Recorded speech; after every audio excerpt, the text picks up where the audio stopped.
네요. 정말 오랜만에 이 자리 서니까 너무도 떨립니다. 또 제가 또 약간 감기가 있어가지고 좀 목이 좀 안 좋은데 저를 위해서 좀 기도 좀 해주시기 바랍니다. 먼저 하나님의 말씀 오늘 요한계시록 14장 4절로 10절에 있는 말씀 보시겠습니다.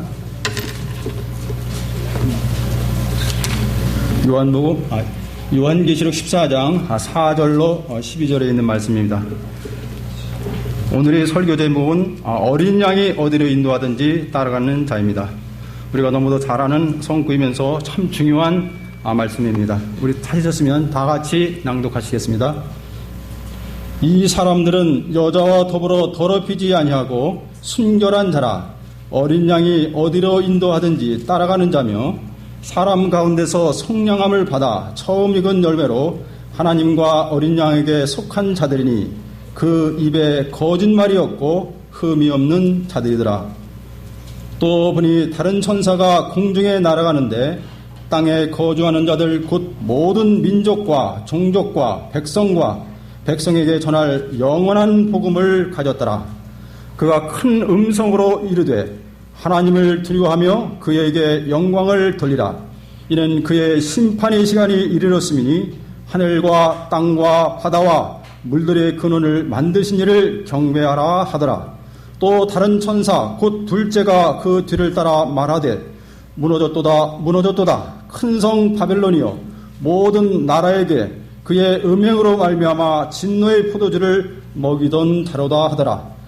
9절입니다. 또 다른 천사 곧 셋째가 그 뒤를 따라 큰 음성으로 이르되 만일 누구든지 짐승과 그의 우상에게 경배하고 그 이마에나 손에 표를 받으면 그도 하나님의 진노의 포도주를 마시리니 그 진노의 잔에 섞인 것이 없이 부은 포도주라. 거룩한 천사들 앞과 어린 양 앞에서 불과 유황으로 고난을 받으니 그 고난의 연기가 세서토록 올라가리로다. 짐승과 그의 우상에게 경배하고 그의 이름 곧 표를 받는 자는 누구든지 밤낮 쉼을 얻지 못하리라 하더라. 성도들의 인내가 여기 있나니 그들은 하나님의 계명과 예수 믿음을 지키는 자니라. 얼마 전에 제가 지인으로부터 어떤 장로님으로부터 제가 문자를 하나를 받았는데요. 많은 생각을 하는 문자였습니다. 참 좋은 글이라서 이 시간에 소개합니다. 제목은 당신은 축복을 받은 사람입니다. 여러분이 얼마나 큰 축복을 받은 사람인지 생각해 보시기 바랍니다. 오늘 아침에 일어났을 때 당신이 몸이 건강하다면 당신은 이번 주를 넘겨 살지 못하는 이 세상의 100만 명보다 축복을 받은 사람입니다. 한 번도 전쟁의 위험이나 수용소의 위험이나 고문의 고통이나 굶주림의 쓰라림을 경험하지 못했다면 당신은 5억 명의 사람들보다 더 나은 축복을 받은 사람입니다. 체포, 협박, 학대, 고문, 그리고 죽음의 두려움 없이 교회를 나갈 수 있다면 당신은 이 세상의 30억의 사람들보다도 축복을 받은 사람이며 만일 당신의 냉장고 안에 음식이 있다거나 당신의 몸에 옷에 걸쳐 있다거나 머리 위에 지붕이 있고 잠잘 장소가 있다면 당신은 이 세상 인구의 75%보다도 더 부유한 사람입니다. 통장이나 지갑에 돈이 있다거나 집 어디인가 작은 그릇 안에 남은 동전들이 있다면 당신은 보기 드문 축복을 입은 사람입니다. 당신이 고개를 들고 얼굴에 미소를 띠고 감사할 수 있다면 당신은 그야말로 놀라운 축복을 받은 사람입니다. 왜냐하면 대부분이 그렇게 할 수 없는데도 하지 않기 때문입니다. 만일 당신이 다른 사람의 손을 잡아주거나 안아주거나 누군가의 어깨에 손을 얹어준다면 그 역시 축복을 받은 것입니다. 당신에게 치유가 나갔기 때문입니다. 그리고 이 메시지를 읽고 있는 당신은 이미 2배의 축복을 받은 사람입니다. 당신 아닌 누군가가 당신을 생각하고 있기 때문이며 이 세상에 20억이 넘는 읽을 줄 모르는 사람들 속에 있지 않은 까닭입니다. 여기까지는 옮긴 글이고요. 근데 성도님들 이 글을 들으시면서 어떤 생각을 하셨습니까? 성도님들은 얼마나 큰 축복을 받으셨습니까? 저는 여기에 거의 다 포함된 것 같습니다. 그리고 또 하나 덧붙인다면 그 수많은 사람들 중에서, 그 많은 교회 중에서 특별히 이 마지막 시대에 하나님의 남은 자손으로 부르심을 받았다는 것은 얼마나 큰 축복일까요? 또 그 중에 여기 앉아 계신 성도님들은 더 큰 축복을 받은 사람입니다.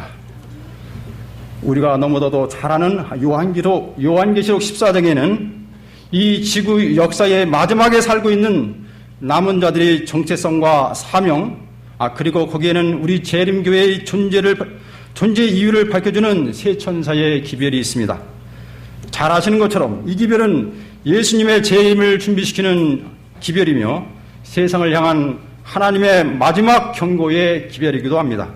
또한 이 기별은 마지막 시대 늦은 비 성령을 가져올 기별인 것입니다. 그럼 계시록 14장의 중심 주제는 무엇일까요? 그것은 세상 죄를 짓고 가는 하나님의 어린 양 예수 그리스도이십니다.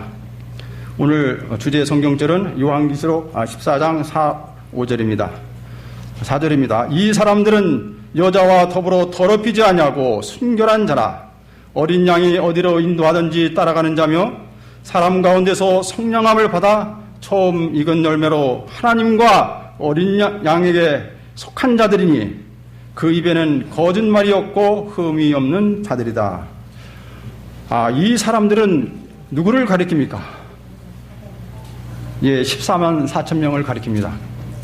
그럼 성경에는 여자를 무엇을 상징할까요? 성경에는 여자를 교회를 상징합니다. 음료는 부패하고 배도한 교회를 상징합니다. 여기서 여자가 이게 복수로 나온 것은 큰 음료 바벨론과 그의 딸들 모두를 가리킵니다. 그것은 현 시대의 큰 음료는 로마 천주 교회를, 그의 딸들은 타락한 개신교회를 상징하기도 합니다. 여기서 또 더럽히지 아니하고는 그런 뜻은 얼룩이 지거나 때가 묻지 않은 것을 의미하며 음행을 하지 않을 것을 상징합니다. 육적 음행이 아니라 영적 음행을 가리킵니다. 또 여기에 순결한 자란 14만 4천 명의 특징으로서 거짓 교회들과 관계하지 않고 자신을 깨끗하게 지킨 성도들을 가리킵니다. 즉 큰 환난과 고난이 닥쳐와도 끝까지 배도하지 않고 짐승이 우상하게 경배하지 않으며 그의 표받기를 거절하는 자들인 것입니다. 성도님들, 어떤 고난이나 환난이 와도 그렇게 하시겠습니까? 아멘. 근데 제가 생각처럼 쉽지 않을 것입니다. 짐승의 표를 거절한 자들은 매매를 못할 것이기 때문입니다.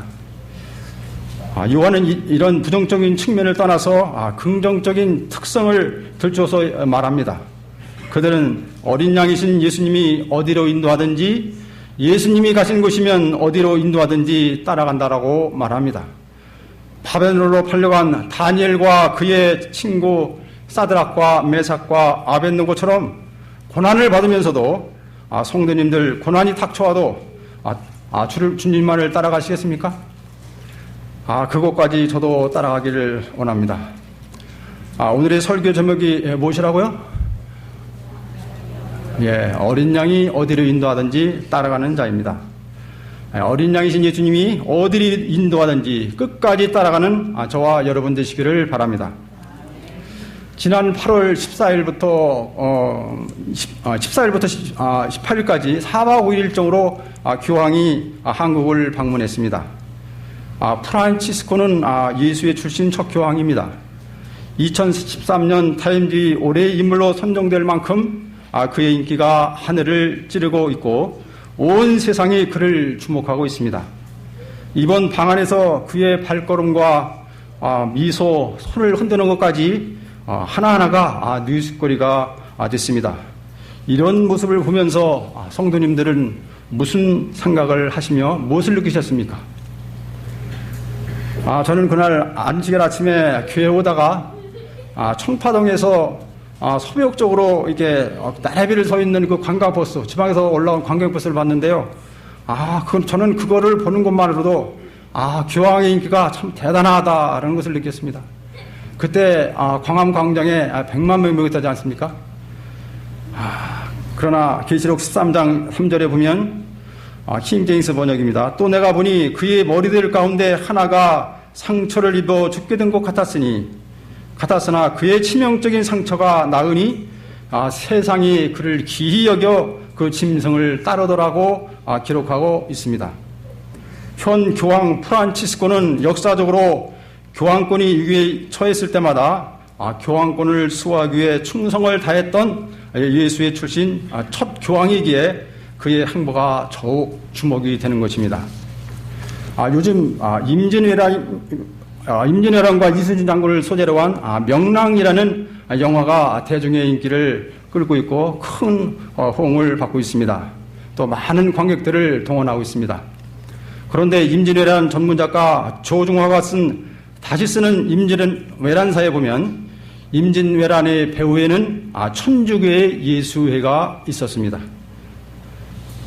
일본은 이미 1549년 천주교 신부가 일본 땅에 정식적으로 포교를 시작해서 그와 함께 온 유럽인들이 화승총, 일명 조총을 계속 보급했다고 하는데 프란치스코 사비엘은 예수회 소속 포르투갈 예수회 신부였습니다.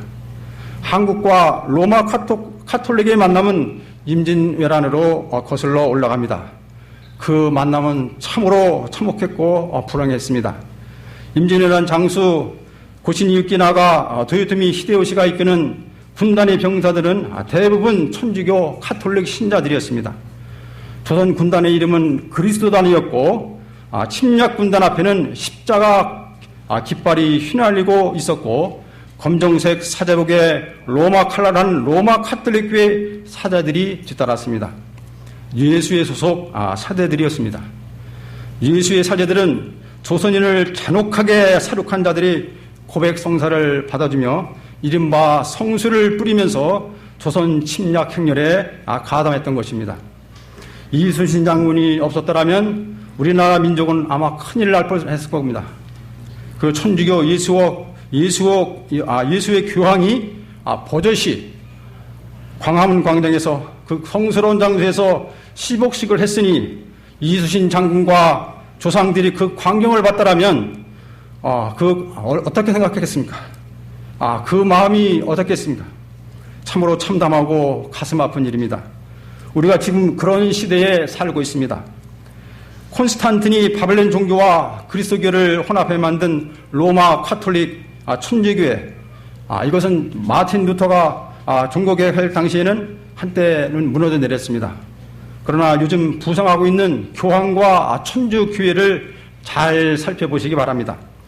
자칭 평화의 성자, 교회 사도, 모든 교회의 아버지요 하나님의 대리자라고 하는 교황으로부터 약 1억 명의 사람들이 생명을 잃었습니다. 그것은 연쇄살인이었습니다. 대학살이었습니다. 중세 암흑시대 1000년 동안의 교황과 추종자에게 의해 저질러진 일들입니다. 중세 1000년 동안 있었던 그 무서운 일들이 다시 재현된다면 여러분 어떻게 하시겠습니까? 지금 프란치스코 교황은 예수의 출신입니다. 여러분 제수의 대해서 아십니까? 이 세상 모든 음모와 악의 중심이 바로 제수였습니다. 교회를 위해서라면 임신한 여인의 배도 가르겠다는 것이 바로 예수이시고 그들은 그렇게 선서를 합니다. 사람들은 말합니다. 지금 어떤 시대인데 그런 일을 하느냐고요. 그렇게 방문할지도 모릅니다. 그러나 제수잇은 합니다. 타임지의 올해의 인물로 교황을 뽑았습니다. 그런데 흥미롭게도 타임지 표지를 보면 두 뿔 가진 교황, 빨간 뿔을 가진 교황으로 묘사했습니다. 여러분 교황은 예수의 출신이라고 했습니다. 예수에는 이중적인 모습을 보입니다. 대중 앞에서는 선량하고 정의로운 모습을 하지만 배후에는 각종 선동과 내란, 내전 음모, 암살과 암투를 일삼으며 세상을 다스리고 있습니다. 전 세계를 움직이는 프리메이슨, 일루미나이티, 컬럼비스 기사단, 오프시데이 이런 수많은 비밀 조직체들을 움직이고 있는 단체가 바로 예수회입니다. 겉으로는 평화와 섬김을 외치는 이 교황이 바로 예수의 출신입니다. 성경은 인류가 시작한 이래 개국 이래로 두 번 다시 없을 큰 환란의 때가 있을 것이라고 성경은 예언하고 있습니다. 그것은 AD 70년 예루살렘 멸망 때보다 더 큰 환란이고 2차 대전 당시 아우슈비츠보다 무서운 학살이고 또 일제시대보다 무섭고 또 유신시대나 오공학 때보다도 자유가 없는 그런 환란이 될 것입니다. 역사 가운데 가장 길고 악했던 교황권이 다스렸던 1260년, 천년 기간보다도 더 큰 환란이 교황권에 의해서 재현될 것입니다. 왜 교황이 우리에게 그리 중요한지는 성도님들도 잘 아실 겁니다. 이 세상 마지막에 하나님의 참된 백성과 대결할 세력이 바로 교황권이기 때문입니다. 이 시나리오에서 악역을 맡은 주인공이 바로 교황이기 때문인 것입니다. 금세기 최고의 설교가인 마틴 로이스 존슨 목사는 로마 카톨릭에 대해서 이렇게 선언을 했습니다. 로마 카톨릭 이 체제의말로 사단의 위대한 걸작품이라고 단언하기를 주저하지 않는다. 이 체제는 크리스찬이 믿음과 성경의 가르침에서 심하게 이탈된 종교단체이므로 본인은 주저없이 16세기 종교개혁자들과 더불어 이 체제를 배교 집단이라고 탄원하는 바이다. 여러분, 저는 카톨릭 신자들을 비난하는 것이 아닙니다. 가장 봉사활동을 많이 하고 또 그렇게 또 행동으로 보여주는 이들이 또 천주교이기 때문입니다. 세계 곳곳에 또 많은 빈민들과 아이들을 후원하고 또 그렇게 많은 사람들이 그렇게 카톨릭 신자들입니다. 또 그들이 또한 훌륭한 인격과 품성을 가진 그런 사람들입니다. 그러나 카톨릭 신자들이 얼마나 신실하느냐에 관계없이 카톨릭은 더 비성서적이고 또 무서운 교리들을 가지고 있습니다. 요즘은 기독교가 개독교라는 그런 용어를 많이 씁니다. 또 어떤 사람들은 개독교보다 천주교가 낫다라고 이렇게 비하적으로 말하시는데요. 그러나 오늘날의 기독교는 교황의 딸들로서 그 마지막 임무를 다할 것입니다. 여러분, 앞잡이라는 말을 아시나요? 일제시대 쓰던 용어인데요. 앞잡이. 일제시대 때 일본의 앞잡이들이 한 일이 무엇이었습니까? 독립투사들을 잡아 죽이고 또 앞장섰습니다. 이 일을 개신교회가 할 것입니다. 그때 그 위기 때 음료의 개가 되어서 그 앞에 떨어진 부서기를 주워 먹으면서 사람들을 사냥하는 그 개독교가 될 것이라고 합니다. 요한계시록 12장에는 하나님의 참 백성이 등장하고 13장에는 그들을 핍박하는 두 짐승이 나오는데 첫째 짐승은 교황권이고 둘째 짐승은 개신교 미국입니다. 계시록 13장의 두 짐승, 왜 교황권과 개신교 미국인지는 다 아실 겁니다. 먼저 계시록 13장 15절, 17절에 있는 말씀을 보시겠습니다.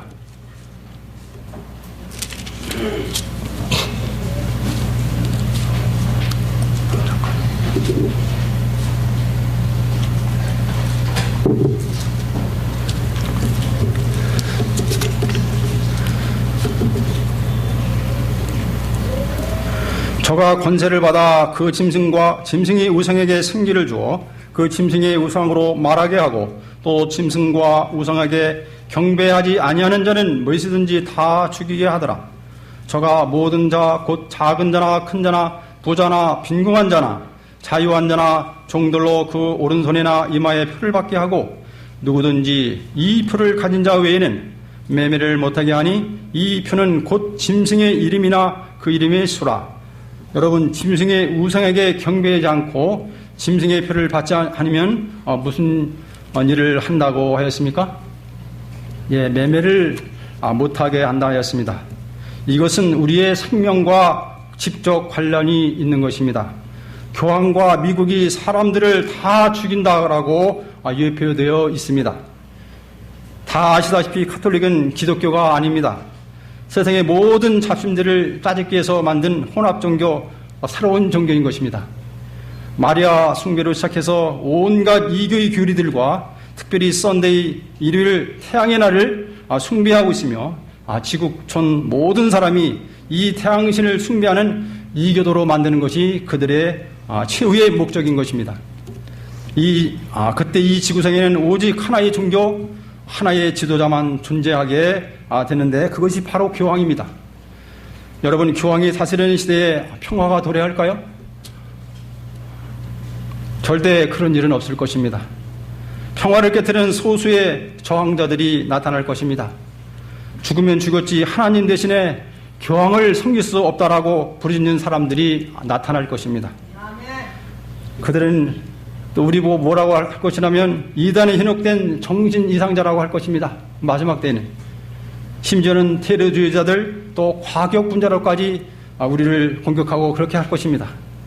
하나님의 하나의 질서 속에서 평화롭게 지내려는 이 아름다운 세상에 오점이 되는 그들, 감히 교황을 무시하고 신앙과 양심의 자유를 부짖는 그들, 과연 그때에도 주님을 따르시겠습니까? 온 세상이 여러분을 비난하고 심지어는 사랑하는 가족들조차 배신하고 법정에 넘길 때가 도래할 것입니다. 과연 그날에 하나님의 참 백성들로 설 수 있으시겠습니까? 지금은 믿지 못하실 겁니다. 또 믿지 않으셔도 됩니다. 그러나 그렇게 진행되는 것을 보시거든 그때는 꼭 믿게 되시기를 바랍니다. 여러분, 믿지 마십시오. 교황은 자신들이 교리나 신조에 따르지 않는 사람들을 무참히 학살하면서 그것이 하나님을 위한 일이라고 했습니다. 그것이 재현될 것입니다. 먼 미래의 일이 아닙니다. 지금 그 일이 준비되고 있습니다. 정말 때가 가까웠습니다. 자, 그렇다면 이러한 일들이 어떻게 진행되고 있는지 최근 교황권과 미국에 대해서 살펴보도록 하겠습니다. 1999년 7월 미국의 미래라는 서신에는 이런 내용이 있습니다. 영원하신 하나님께서 부활하신 날인 성일 일요일 외에는 다른 어떤 날을 준수하는 자들에 대해 관용할 수 없다. 이 날을 위해 우리는 로마 카톨릭 교회가 주장하고 있는 그 거룩한 말씀이 요구하는 바를 성취하지 아니할 수 없다. 이것이 사람의 운명을 결정하게 될 것이다. 여러분, 일요일은 그냥 쉬는 날이 아닙니다. 다른 날에 예배드리는 자를 법률로 처벌한다는 것입니다. 관용할 수 없다는 것입니다. 일요일 예배가 사람의 운명을 결정하게 될 것입니다. 이 말이 부족했는지 교황이 다시 또 쐐기를 받는 말을 했는데요. 미국의 미래라는 교서에 이렇게 기록합니다. 우리는 성일인 일요일을 어기는 자들에 대해 관용할 수 없다. 그러한 자들은 법정의 절차를 통해 양심의 자유를 발휘하지 못하도록 사법적인 형벌을 받게 될 것인데 이는 하나님의 법이 대리자인 교황의 최고의 권위에 의해 지시된 법을 어겼기 때문이다. 교황은 심판하는 자에게 심판을 받을 수 없다라고 이렇게 선언하고 있습니다.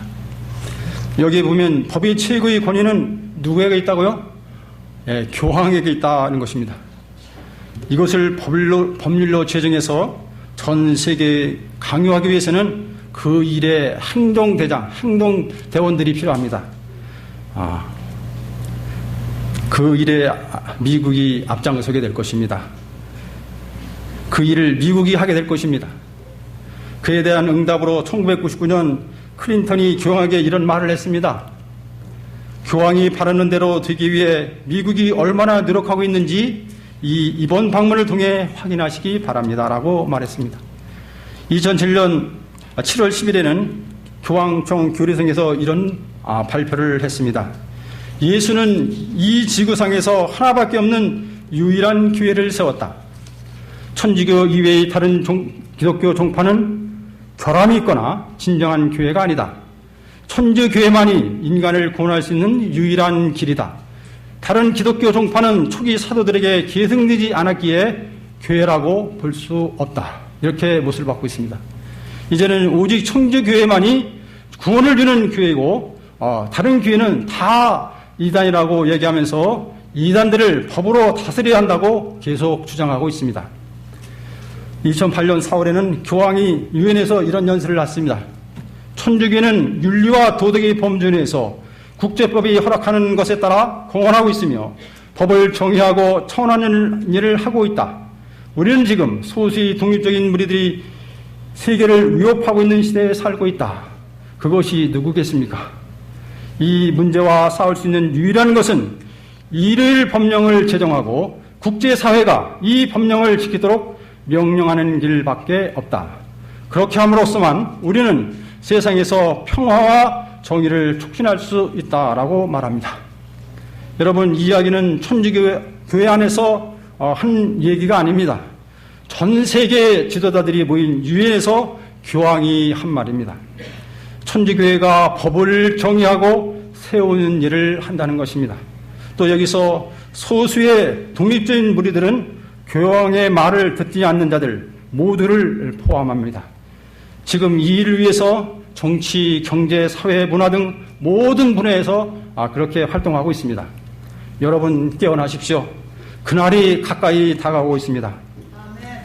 2008년 오바마 대통령은 이런 말을 했습니다. 이런 이유로 우리는 일요일 법령을 다시 강화해야 한다고 봅니다.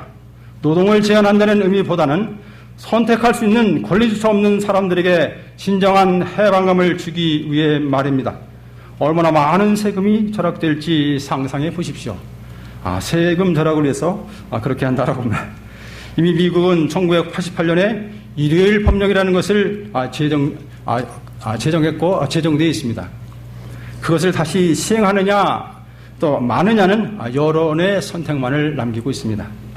여러분, 그러면 왜 미국 대통령들이 그토록 일요일 강제로 쉬게 하는 법을 만들려고 애쓰는 것일까요?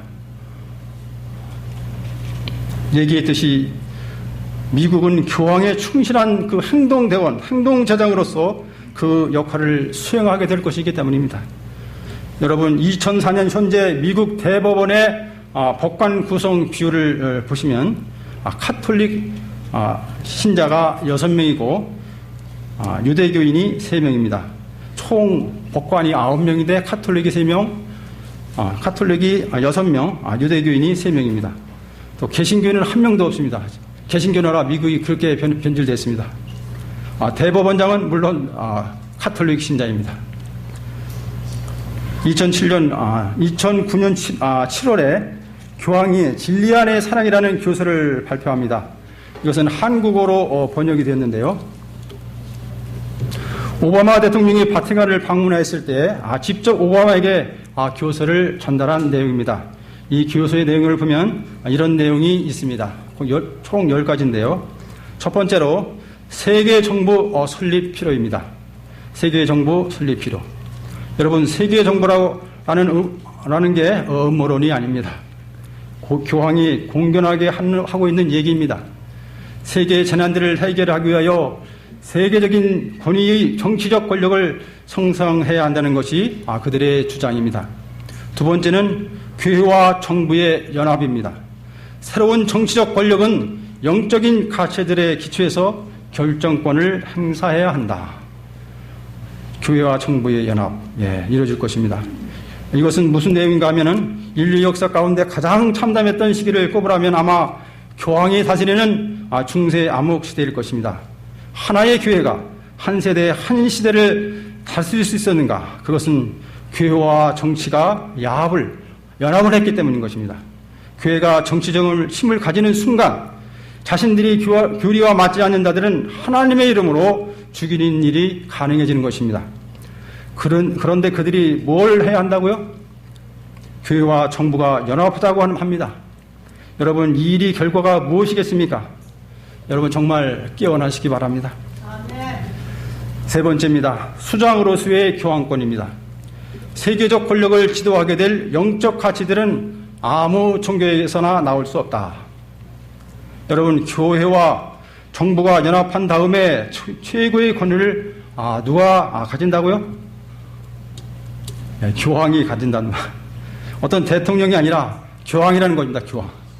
실로 엄청난 얘기인데 많은 사람들이 이 얘기가 무슨 뜻인지 깨닫지를 못하고 있습니다. 우리 교인들조차도. 네 번째는 가톨릭 교회의 영향력 범위 확대입니다. 교회는 문화적, 사회적, 경제적, 정치적 모든 분야에서 영향력을 행사해야 한다. 그리고 다섯 번째는 법을 강요할 권한입니다. 세계적으로 법을 강요할 수 있는 권한을 교회가 가지고 있어야 한다. 그거 말이 되는 얘기입니다. 교회가 그런 권한을 가지고 있어야 된다는 것입니다. 여섯 번째는 매매를 통제할 수 있는 권한입니다. 매매. 새로운 정부는 부를 재분배할 수 있도록 사회주의적 정책을 수행해야 한다. 부의 재분배. 이것은 오바마의 사회복지 공약일 뿐 아니라 교황이 즐겨 사용하는 얘기입니다. 부자들이 재산을 이렇게 환수해서 가난한 자들에게 줘야 한다는 것입니다. 이러한 사회 시스템을 요즘 프란시스코 교황도 많이 강조하고 있습니다. 일곱 번째입니다. 노동조합의 강화. 노동조합은 전 세계 질서를 구축하는 일에 결정적인 역할을 할 수 있어야 한다.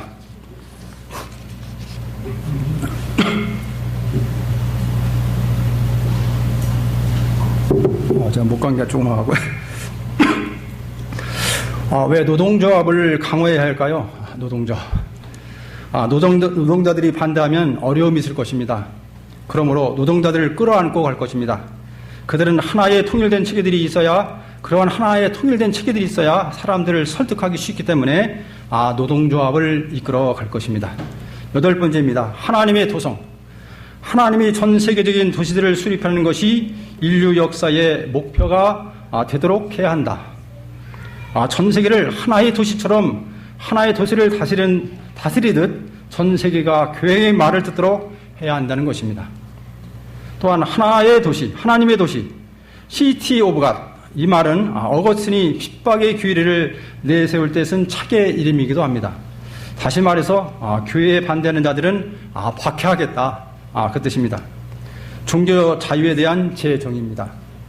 카톨릭의 가치관으로 세워진 법들을 세계가 순종할 때 자유를 보장한다.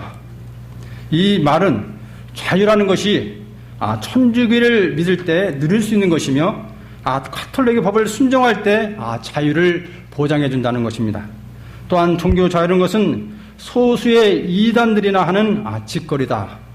그것은 방종이요 또 테러라는 것입니다. 그렇게 말하고 있습니다.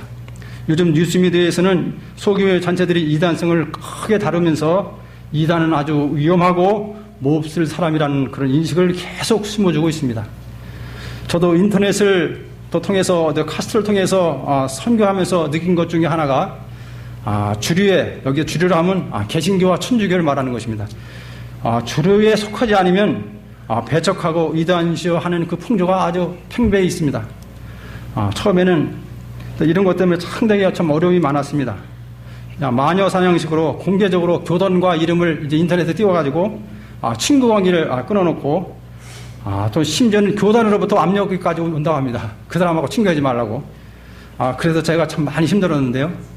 작년에 제가 카스트를 하면서 한 200명이 넘게 친구했었는데 불과 며칠 3, 4일 사이에 70명이 빠져나가더라고요. 개신교 목사님들, 이렇게 선교사님들, 장로님들 해가지고 한 70명이 3, 4일 만에 빠져나가더라고요. 그런 일들도 당했고요. 참 어이없는, 참 참담했었습니다. 지금도 그러한 일들이 비일비재합니다. 지금은 이제 제가 많이 안정돼서 저를 이렇게 공격하거나 그렇게 하지는 못합니다. 그럼 이단의 정의가 무엇일까요? 요즘 이단의 정의라는 것이 이제 여러 가지 정의를 하고 있는데요. 이것이 이제 성경에 위배되느냐 아니냐가 아니라 주 종교와 다르냐 아니냐, 나아가서는 천주교와 개신교와 다르냐 아니냐에 따라서 결정되는 것입니다. 여러분, 16세기 종교개혁자들은 오직 성경, 솔라 스크립트라라고 소리쳤습니다. 그 당시 천주교의 교리와 다르다는 이유로 또 가죽을 벗겼고 또 온갖 고문과 살인을 저질렀습니다. 그 일이 또 재현될 것입니다. 이 시대야말로 종교개혁의 구호가 다시 살아나야 하는 시대입니다. 오직 성경, 솔라 스크립투라, 오직 성경으로 돌아가야 합니다. 이제 마지막입니다. 영혼 불멸설, 영혼은 불멸하다. 10번째입니다. 영혼 불멸 사상은 인간이 교황의 그 세계적인 계획을 성취하는 일을 고무시킬 것입니다. 이 일에 교황이 앞장서게 될 것입니다. 여러분 사람은 죽어도 영혼은 죽지 않는다. 이 영혼 불멸설을 믿으면 귀신을 받아들이게 되고 각종 기적과 이적과 치유의 역사들을 마음 놓고 받아들이게 됩니다. 그것들은 다 귀신의 역사입니다. 여러분 기억하십니까? 성경에는 용은 무엇이라고요? 예, 사탄을 상징합니다. 그런데 그 용이 누구에게 권세를 주었다고요? 예, 교황에게 권세를 주었습니다. 그래서 천주교의 규리는 온갖 귀신들이 판을 칩니다. 귀신의 영은 곧 적그리스도의 영입니다. 실제로 그들은 사단 마귀의 힘으로 각종 놀라운 이적들을 행하면서 세상을 지배하고 미혹하고 있습니다. 2014년 7월 교황 프란치스코는 한 인터뷰에서 이렇게 이야기했습니다. 일요일에는 매매를 하지 말고 가족과 함께 해야 한다고 했습니다. 일요일에 매매하는 것은 사회에 도움이 되지 않는다는 것입니다. 전임 교황들 그리고 미국의 대통령들이 해왔던 것처럼 역시 일요일에는 일을 해서는 안 된다라고 계속 강조하고 있습니다. 그리고 2010년 8월 교황은 2008년인지 행복 10계명을 발표했습니다. 저번에 목사님도 말씀해 주셨죠. 여기 보면 5번째 일요일을 가족과 함께 보내라. 여러분 마지막 때가 될수록 일요일 썬데이라는 그런 그 키워드는 계속 강조될 것입니다. 9번째 보면 자신의 신념, 즉 종교적 신념을 타인에게 강요하지 말라는 것입니다. 이것은 타 종교에 대해서 비난을 삼가라는 것입니다. 우리 교회가 카톨릭에 대해서 가장 많이 공격을 하고 또 그렇게 하죠. 근데 그것을 이제 앞으로 못하게 될 것입니다. 이제 카톨릭에 대해서 이런저런 말을 하는 사람은 범죄자로 취급하겠다는 것입니다. 다시 말해서 자신들은 괜찮지만은 남은 절대로 안 된다는 것입니다. 참 웃기지 않습니까? 그리고 10번째입니다. 평화를 위해 노력하라. 교황이 다스리는 대로 사는 것이 평화를 위한 행동이라고 볼 수 있다는 것입니다.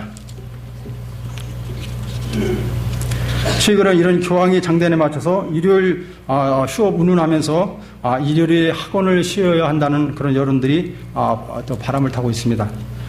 계시록 13장 16절 17절에 보면 저가 모든 자 곧 큰 자나 부자나 빈궁한 자나 자유한 자나 종들로 그 손에나 이마에 표를 받게 하고 누구든지 이 표를 가진 자 외에는 매매를 못하게 하니 이 표는 곧 짐승의 이름이라. 짐승의 수라. 그 이름이 수라. 여러분 여기에 매매를 못하게 하는 것은 경제활동을 말합니다. 어떻게 그런 일이 일어날까요? 요즘 쌀 시장 개방으로 한국 정부가 식량 주권을 아주 포기했습니다. 수입될 아까 칼로스의 경우 현지 가격이 한국 쌀의 5분의 1에 불과하다고 합니다. 20kg 기준으로 해서 우리 쌀은 35,000원인데요. 2,000쌀은 한 6만 원대 정도 하고요. 그런데 미국 쌀은 지금 현재 13,200원에 판매되고 있답니다. 사람들은 쌀을 싸게 사 먹으니 좋다라고 말할지 모릅니다. 그러나 사실은 그렇지가 않습니다. 앞으로 이제 이상기후와 가뭄으로 식량 부족 현상과 물 부족, 또 재난이 또 꼬리를 물고 일어날 것입니다.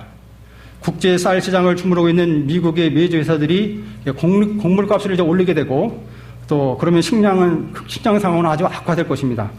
그래서 전문가들은 한국의 쌀 시장 개방을 두고 식량 전선에 빨간불이 켜졌다라고 그렇게 염려하고 있는 것입니다. 여러분 식량 주권은 무엇입니까? 신앙 주권과 관계 있습니다. 앞으로 매매를 못하는 시기가 다가옵니다. 경제 논리는 신앙에 의해서 지배를 받습니다. 미국이 식량을 주무르고 있기 때문입니다. 요한계시록 13장 8절에 보면 죽임을 당한 어린 양의 생명책에 창세 이후로 농명되지 못하고 이 땅에 사는 자들은 다 짐승에게 경배하리라. 생명책에 기록되지 않은 자들은 다 짐승에게, 이 땅에 사는 모든 사람들은 다 짐승에게 경배할 것이라고 성경은 예언하고 있습니다. 그것은 교황이 제정한 일요일에 예배를 드리는 것입니다. 마태복음 24장 7절 15절을 보시겠습니다. 민족이 민족을 나라가 나라를 대적하여 일어나겠고 처체에 기근과 지진이 있으리니 이 모든 것이 재난의 시작이니라. 그때 사람들이 너희를 환난에 넘겨주겠으며 너희를 죽이리니 너희가 내 이름을 위하여 모든 민족에게 미움을 받으리라. 그때 많은 사람이 시험에 빠져 서로 잡아주고 서로 미워하겠으며 불법의 성함으로 많은 사람이 사랑이 식어지리라. 그러나 끝까지 견디는 자는 구원을 얻으리라. 이 천국 복음이 모든 민족에게 증거되기 위하여 온 세상에 전파되리니 그제야 끝이 오리라. 그리고 거기에 부언으로 어떻게 써있냐면 읽은 자는 깨달을진저라고 이렇게 성경되어 있어요. 왜 이 말을 부연 안에서 놓았는지는 여러분이 각자 판단하시기 바랍니다. 성경 예언은 빛으로 인도하는 나침판입니다. 우리 앞에 예언으로 분명한 미래가 펼쳐진 것처럼 우리 이 마지막 시대에 짐승과 그 우상으로 하는 그 사건들이 우리에게 분명히 제시되어 있습니다. 그런데 오늘날 기독교는 어떻습니까? 아니, 우리의 모습은 어떻습니까? 마치 이 중요한 진리들이 전혀 제시되지 않은 것처럼 깨닫지 못하고 있습니다.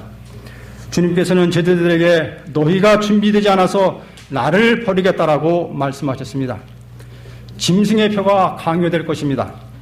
우리가 지금 한 걸음씩 한 걸음씩 세상의 요구에 양보하고 또 세상적인 습관대로 산 사람들은 투옥과 죽음 이런 것들을 당하기보다는 오히려 세상과 권력에 굴복하게 될 것입니다.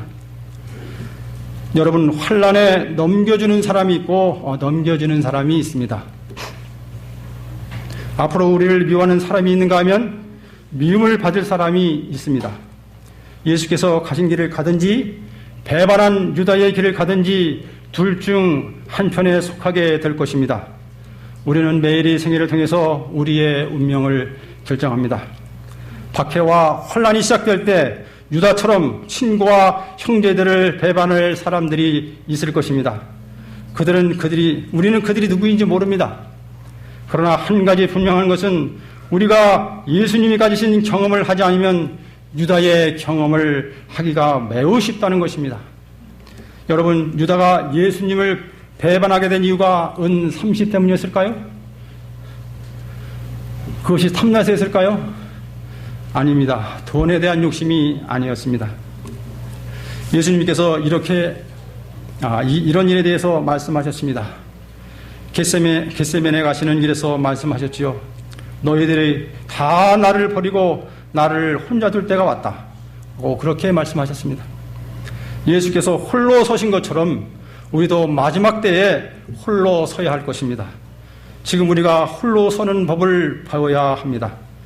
어떤 유명한 목사의 말에, 권위 있는 학자의 말에 우리의 신앙을 맡겼다가는 나중에 깊이 후회는 이미 늦은 것입니다.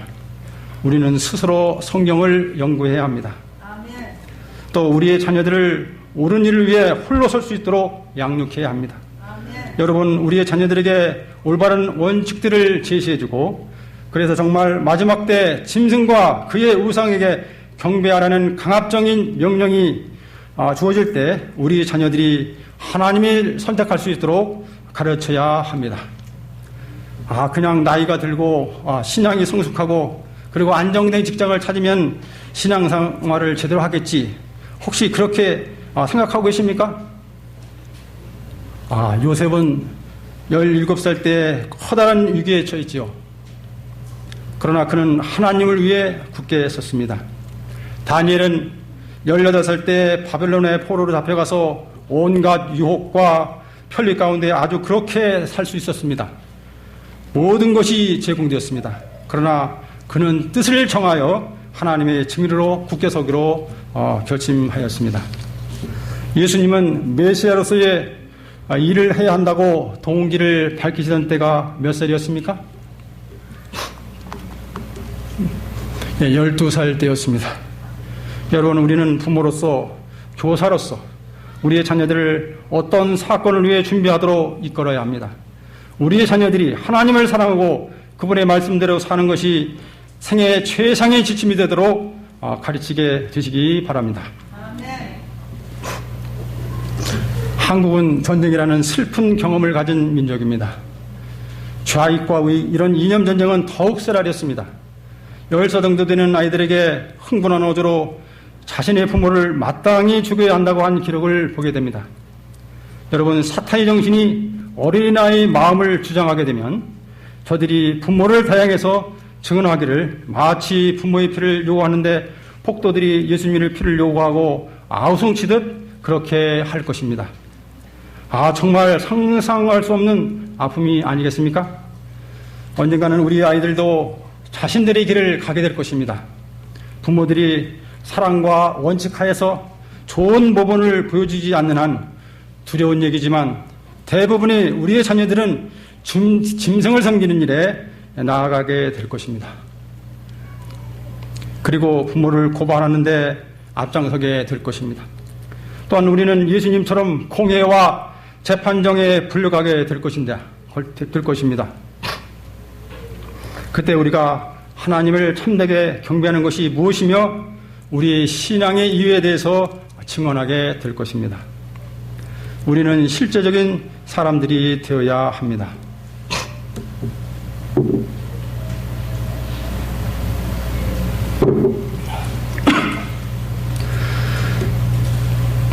어린 양 예수님이 어디 인도하든지 따라가는 자들이 되어야 합니다. 예수님께서 여러 고난들을 겪으신 것처럼 이 마지막 때 하나님의 백성들도 법정에서 또 동굴에서 찬 감옥 바닥에서 온유하고 용기 있게 하나님의 모습을 보여주게 될 것입니다. 예수님이 사형 선고를 받으신 것처럼 정부와 교회가 야합해서 하나님의 백성에게 사형 선고를 내리게 될 것입니다. 십자가 위에서 캄캄한 흑암 가운데 사단의 권세와 투쟁하신 것처럼 우리도 환난을 통해 어둠의 권세와 싸워야 합니다. 예수님이 중보다 없이 십자가 위에서 서셨던 것처럼 남은 무리도 환난의 시기 동안 중보다 없이 견뎌야 할 것입니다. 예수께서 하나님의 약속을 의지하고 하나님을 신뢰했던 것처럼 우리도 이 마지막 시대를 사는 우리도 오직 믿음으로 환난의 때를 뚫고 나가야 할 것입니다. 하나님 아버지로부터 물 열라는 그런 명령을 받고 온 천사가 있었던 것처럼 남은 무리 역시 하나님의 음성에 구원함을 받을 것입니다. 여러분, 우리는 하늘 천사들이 주님과 가진 관계보다 더 가까운 관계를 가져야 합니다. 지금까지 예수님을 믿고 주를 믿고 죽은 어떠한 사람들보다도 더욱 그분과 친밀한 관계를 가져야 합니다. 왜 그럴까요? 그것은 마지막 시대를 사는 이 성도들은 지난 6천년 인류 역사 동안 사단이 주장해온 사람들은 하나님의 계명을 지킬 수 없다. 이렇게 도전한 그 말에 우리가 답을 주어야 하기 때문입니다. 그들이 계시록에 등장하는 14만 4천 명으로 표현된 사람들입니다.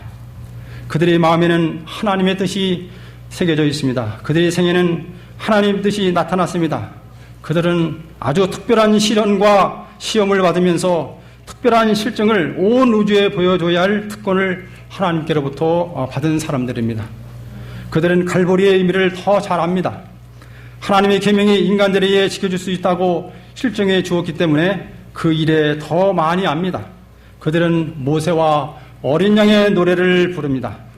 여러분 오늘 우리가 살펴본 것처럼 하나님의 어린 양이신 예수님의 생애는 우리가 곧 경험하게 될 일을 보여주는 청사진입니다. 저는 이제 말씀을 마무리하면서 두 가지 성경절을 제시하고 싶습니다. 오늘의 주제 성경절입니다. 요한계시록 14장 4절로 5절입니다. 이 사람들은 여자로 더불어 더럽히지 아니하고 정절이 있는 자라 어린 양이 어디로 인도하든지 따라가는 자며 사람 가운데 구속을 받아 처음 익은 열매로 하나님과 어린 양에게 속한 자들이니 그 입에는 거짓말이 없고 흠이 없는 자들이라. 계시록 22장 20절입니다. 이것들을 증거하신 이가 가라사대 내가 속히 오리라 하시거늘 아멘. 주 예수여 오시옵소서. 여러분, 우리 주님 곧 다시 오십니다. 그때까지 시련과 핍박 큰 환난이 닥칠지라도 어린 양이 어디로 인도하든지 기꺼이 따라가는 하나님의 백성 저와 여러분 되시기를 간절히 바랍니다. 네, 말씀을 마치겠습니다.